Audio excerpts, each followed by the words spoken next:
Hello बच्चों, कैसे हो आप सभी। तो बच्चों, आपको कहानियां पसंद आ रही है?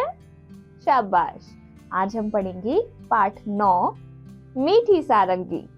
तो बच्चों, चित्र पर आधारित गतिविधियां देखिए। नीचे दिए गए चित्रों को देखिए और उनके नाम लिखिए। तो चलिए अब पाठ प्रवेश करते हैं।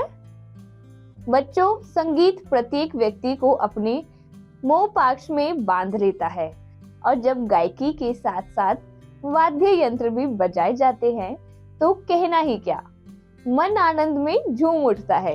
प्रस्तुत पाठ में एक ऐसे ही मदहोश करने वाले वाद्य यंत्र की मिठास का वर्णन किया गया है। तो आइए शुरू करते हैं। एक गांव में एक सारंगी वाला आया। वह सारंगी बहुत अच्छी बजाता था। रात में जब उसने सारंगी बजाना शुरू किया तब गांव के बहुत से लोग इकट्ठे हो गए। सारंगी की मीठी आवाज और सारंगी वाले की सारंगी बजाने की कला से गांव के लोग दंग रह गए। सब लोग कहने लगे, कैसी मीठी सारंगी है, आह कितना आनंद आ रहा है। वहीं पास में बैठा हुआ भोला भी लोगों की ये बातें सुन रहा था। वह मन ही मन कहने लगा, इन लोगों को सारंगी बहुत मीठी लगी, लेकिन मेरा तो मुंह मीठा हुआ ही नहीं, ये सब झूठ है।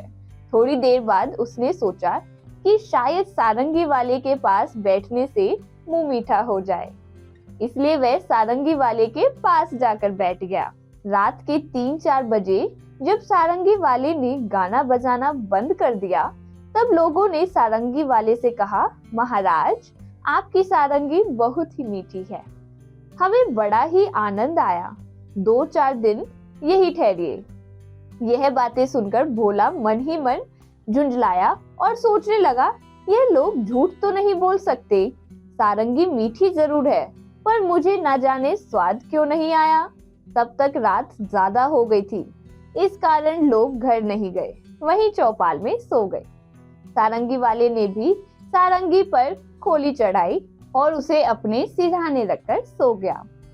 पर भोला को चैन कहाँ था। जब लोग नींद में खर्राटे लेने लगे तब उसने चुपके से उठकर वह सारंगी उठा ली और ऊपर का खोल उतारकर उसे जीभ से चाटा। कुछ स्वाद नहीं आया। अब उसने सारंगी को खूब हिलाया।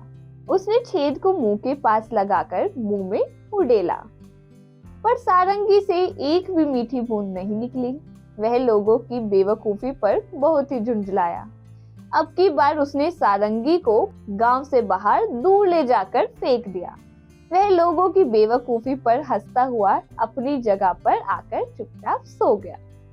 सवेरा होने पर जब सारंगी अपनी जगह पर नहीं मिली तो सब लोग और सारंगी वाला बड़े दुखी हुए।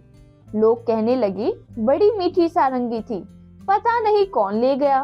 भोला इस झूठी बात को ना सुन सका और गुस्से में बोला, क्या खाक मीठी थी, मैंने तो उसे अच्छी तरह चाटा था, उसमें जरा भी मिठास नहीं थी। तुम सब लोग झूठे हो और बाबा जी की खुशामद करते हो। लोगों ने पूछा, पर सारंगी है कहाँ? उसने कहा, गांव के बाहर पड़ी है। लोगों ने भोला की बेवकूफी पर सिर पीट लिया। आइए बच्चों, अब करते हैं शब्द वाटिका।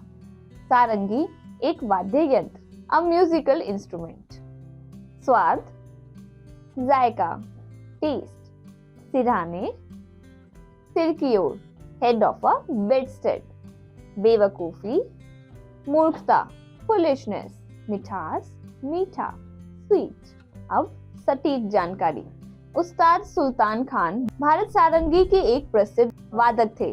वह सारंगी पर अपने मधुर नियंत्रण और क्षमताओं के लिए जाने जाते थे। महान गायक कृष्णराव शंकर पंडित 1950 के दशक में पहली बार राम नारायण को बॉम्बे अब मुंबई लाए थे। वह एक शानदार संगीतकार के रूप में प्रसिद्ध थे और उनकी प्राचीन सारंगी को 50 और 60 के दशक की कई भारतीय फिल्मों में सुना जा सकता है। अब देखते हैं नैतिक शिक्षा एवं मूल्य। संगीत व्यक्ति के जीवन में आनंद लाता है। किसी भी वाद्य यंत्र की ध्वनि सुनकर मन आनंद से झूम उठता है। इंसान ही नहीं, संगीत से पेड़ पौधे भी खुश होते हैं। बच्चों, पाठ यहीं खत्म होता है। अब हम मिलेंगे अगले पाठ में। Bye bye.